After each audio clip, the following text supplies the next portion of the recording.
Imagine this: you're floating in the vast emptiness of space, staring at the moon. It's Earth's closest celestial neighbor, a silent companion that has inspired myths, poetry, and scientific curiosity for millennia. But what if I told you that the moon holds a secret so dark, so unimaginable, that it could change everything we know about life, death, and what lies beyond? What if the moon isn't just a barren rock, but a graveyard, or worse, a prison for the souls of everyone who has ever died on Earth? And what if those souls aren't resting peacefully, but have been transformed into something alien? This isn't just a sci-fi fantasy.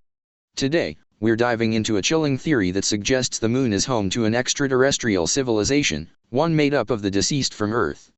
Buckle up, because this story is about to take you on a journey that's equal parts fascinating and terrifying.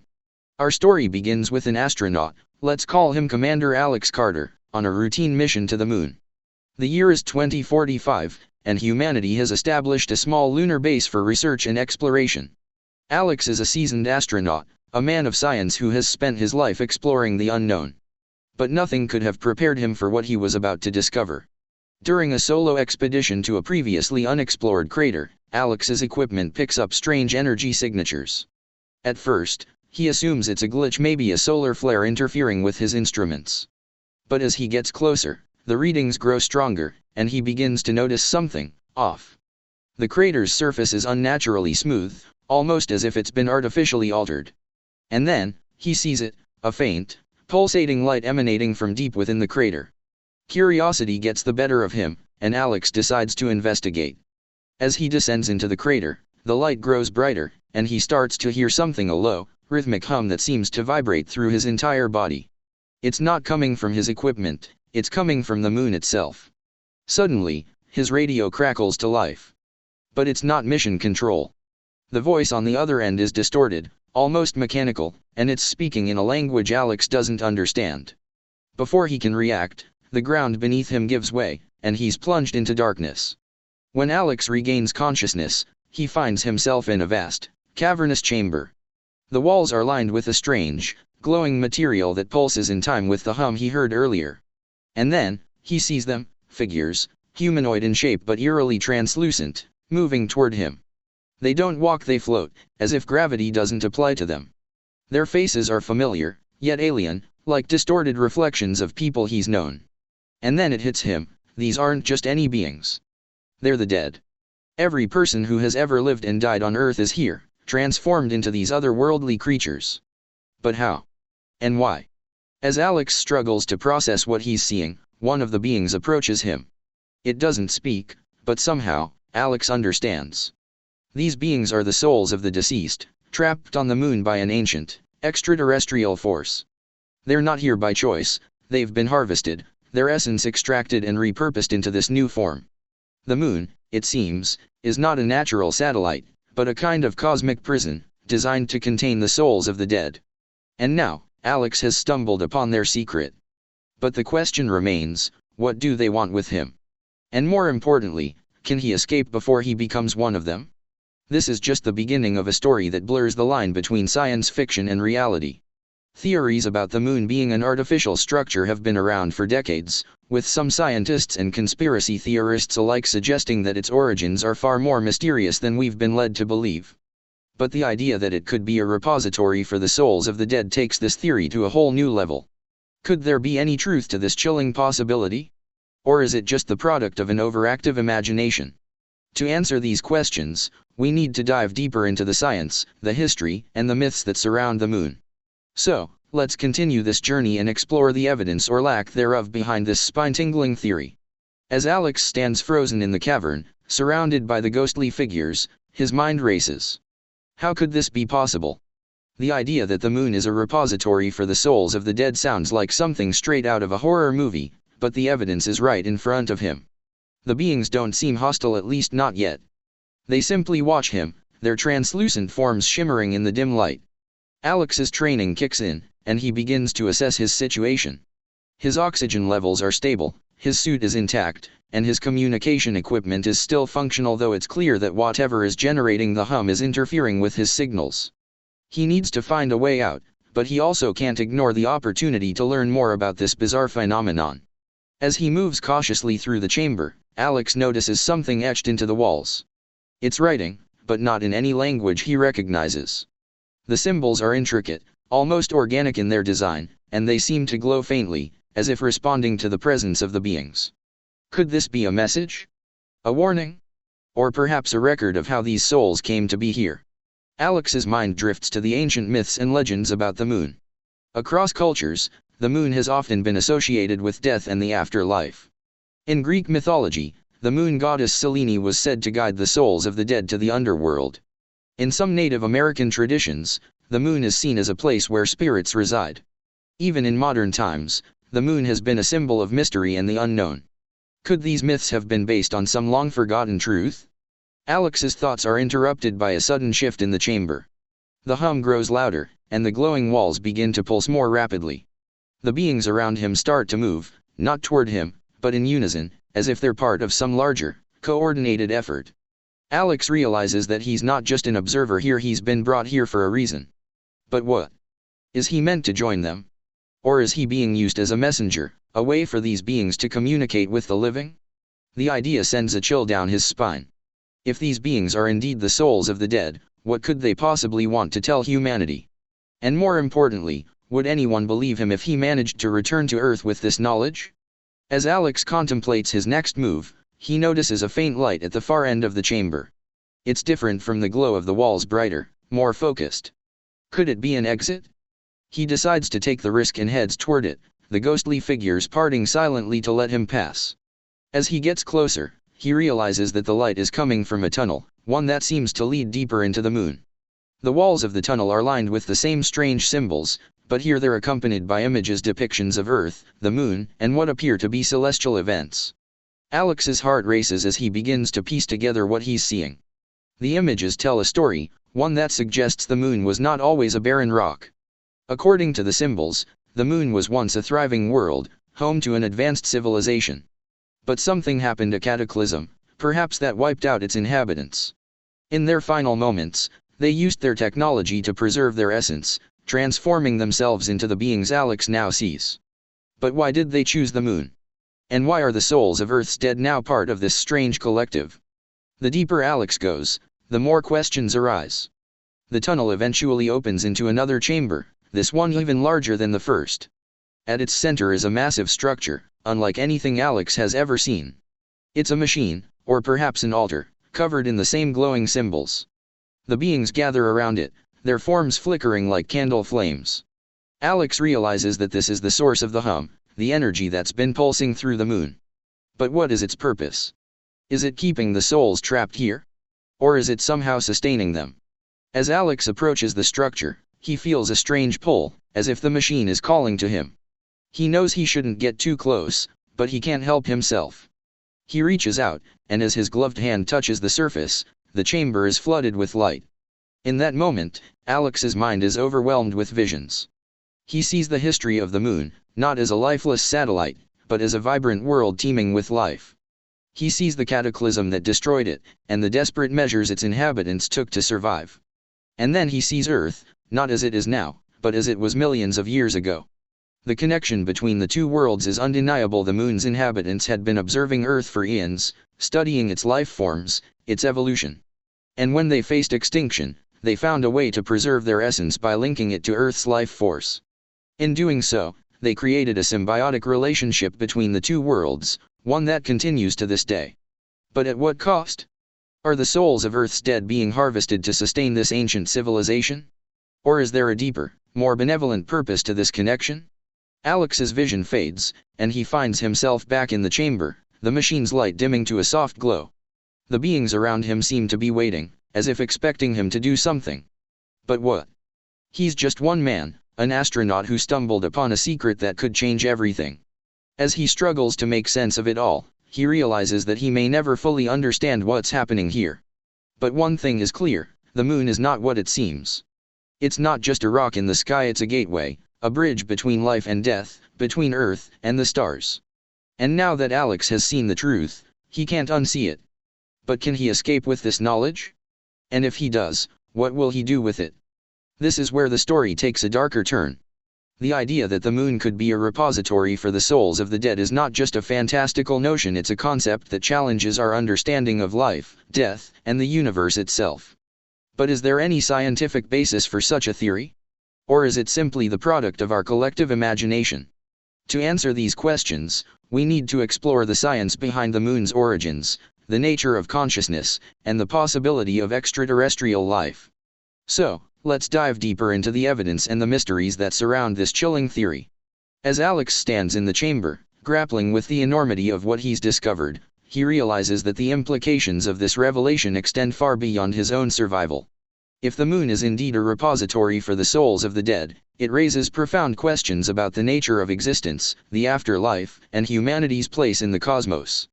But before we delve into those philosophical questions, let's examine the scientific and historical context that could shed light on this extraordinary theory. Is there any evidence to suggest that the moon could be more than just a natural satellite? And could there be a connection between the moon and the concept of an afterlife? First, let's consider the moon's origins. The prevailing scientific theory, known as the giant impact hypothesis, suggests that the moon was formed around 4.5 billion years ago when a Mars-sized body collided with the early Earth. The debris from this collision eventually coalesced to form the moon. But not everyone is convinced by this explanation. Some scientists have pointed out anomalies in the moon's composition and structure that don't quite fit the standard model. For example, the moon's crust is thinner on the side facing Earth, and its density is lower than expected for a body of its size. These inconsistencies have led to alternative theories, including the idea that the moon could be an artificial construct, a hollowed-out structure placed in orbit around Earth by an advanced civilization. While this idea is controversial and lacks mainstream scientific support, it's worth noting that the moon's unique characteristics have puzzled researchers for decades. Now, let's turn to the concept of consciousness and the afterlife. The idea that human consciousness could exist independently of the physical body is a cornerstone of many religious and spiritual traditions. But could there be a scientific basis for this belief? Some researchers in the field of quantum physics have proposed that consciousness might be a fundamental aspect of the universe, akin to space and time. This theory, known as panpsychism, suggests that consciousness could exist in some form even after death. While this is still a speculative area of study, it opens the door to the possibility that the essence of who we are, our soul, if you will, could persist in some way after our physical bodies cease to function. If that's the case, could the moon serve as a kind of cosmic hard drive, storing the consciousness of the deceased? The idea of extraterrestrial involvement adds another layer of complexity to this theory. If the moon's inhabitants were an advanced civilization, as the symbols in the chamber suggest, they might have developed technology capable of capturing and preserving consciousness. This could explain the ghostly beings Alex encountered. They could be the digitized or transformed essences of Earth's dead, stored within the moon's artificial structure. But why would an alien civilization go to such lengths? One possibility is that they saw Earth as a kind of cosmic experiment, a planet teeming with life that could provide a new home for their own consciousness. By linking their fate to Earth's life force, they ensured their survival, even if in a radically different form. Historical accounts and myths also provide intriguing clues. Throughout history, the moon has been associated with mystery, magic, and the supernatural. In ancient Sumerian texts, the moon god Nana was said to govern the passage of souls to the afterlife. In Chinese mythology, the moon is home to Chang'e, a goddess who resides in a lunar palace. Even in modern times, the moon has been a source of fascination and speculation. During the Apollo missions, astronauts reported strange phenomena, such as unexplained lights and sounds, that have never been fully explained. Could these experiences be connected to the moon's hidden inhabitants? Or are they simply the result of the extreme conditions of space? As Alex contemplates these questions, he realizes that he may never find all the answers. But one thing is certain, the moon is far more than a lifeless rock. It's a place of mystery, a repository of secrets that could rewrite our understanding of life, death, and the universe. And now that Alex has uncovered these secrets, he faces a choice. Should he try to return to Earth and share what he's learned, even if it means risking his life and his sanity? Or should he stay on the moon, joining the ghostly beings in their eternal vigil? The decision is his alone, but whatever he chooses, the implications will be profound. This brings us to the final chapter of our story, a chapter that explores the ethical, philosophical, and existential questions raised by Alex's discovery. What does it mean for humanity if the moon is indeed a repository for the souls of the dead? How would this knowledge change our understanding of life and death? And what responsibilities would we have toward the beings who reside there? These are questions that challenge our very identity as a species, and they deserve careful consideration.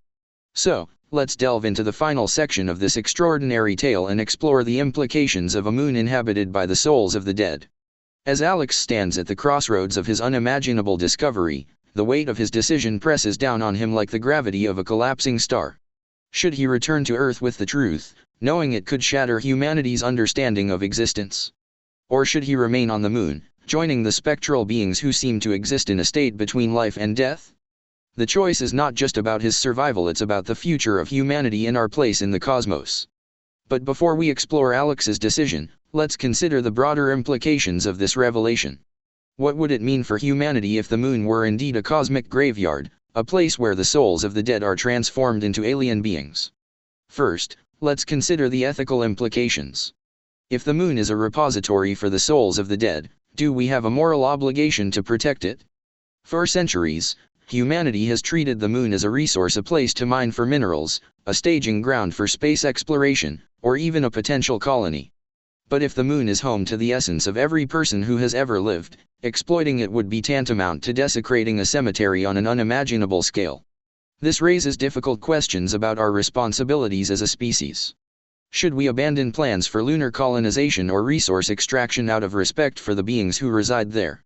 Or do we have the right to use the moon as we see fit, even if it means disturbing the resting place of the dead? Next, let's explore the philosophical implications. The idea that the moon could be a gateway to the afterlife challenges our understanding of life, death, and consciousness.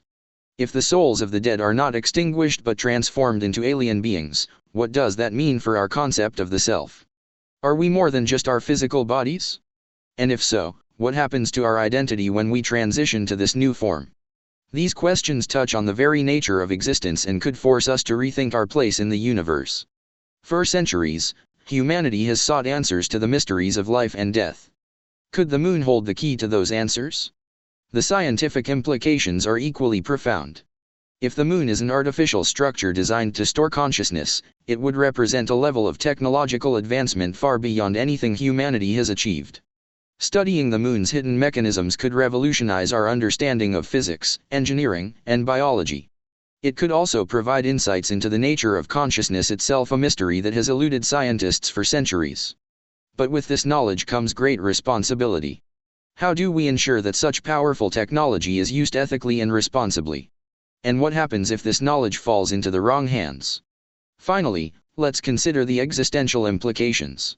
If the moon is indeed a repository for the souls of the dead, it suggests that humanity is part of a larger, interconnected cosmic system. We are not alone in the universe. Our lives, our deaths, and our very essence are tied to forces beyond our comprehension. This realization could inspire a new sense of unity and purpose, or it could plunge humanity into existential despair. How do we reconcile our individuality with the knowledge that we are part of a vast, cosmic tapestry? And how do we find meaning in a universe where life and death are not endpoints, but transitions? As Alex contemplates these questions, he realizes that his decision will have far-reaching consequences.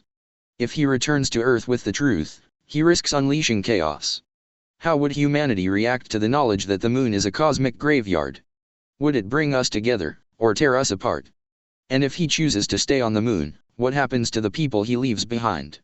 His family, his friends, his colleagues, they would never know what happened to him.